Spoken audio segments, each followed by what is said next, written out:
America আর Israel কি সত্যিই এই যুদ্ধ জিতছে, নাকি চোখের সামনে জিততে জিততেই তারা আসলে হেরে যাচ্ছে? কারণ এই যুদ্ধটা শুধু আকাশে না, এই যুদ্ধটা এখন পুরো বিশ্বের অর্থনীতির উপর।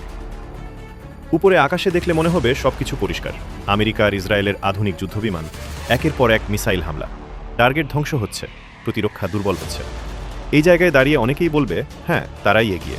কিন্তু একটা বড় প্রশ্ন আছে, এই হামলাগুলো কি সত্যি ইরানের মূল সামরিক শক্তিকে ভেঙে দিতে পেরেছে? কারণ ইরানের গুরুত্বপূর্ণ সামরিক স্থাপনা মাটির গভীরে, বহুস্তর প্রতিরক্ষার ভিতরে লুকানো। এখানেই শুরু হয় দ্বিতীয় যুদ্ধ, যেটা চোখে দেখা যায় না, কিন্তু প্রভাব পড়ে পুরো পৃথিবীতে। এই যুদ্ধের কেন্দ্র হরমুজ প্রণালী। পৃথিবীর প্রায় 20% তেল আর গ্যাস এই ছোট্ট সমুদ্রপথ দিয়েই যাতায়াত করে।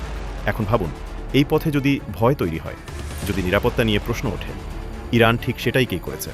পুরো পথ বন্ধ করেনি, কিন্তু এমন একটা পরিবেশ তৈরি করেছে যেখানে প্রতিটা জাহাজ, প্রতিটা কোম্পানি ভাবছে, এই পথে যাওয়া কি নিরাপদ? ড্রোন, মিসাইল, সামুদ্রিক মাইন সবকিছু দিয়ে শুধু একটা বার্তা, এই পথ আর আগের মতো নিরাপদ না।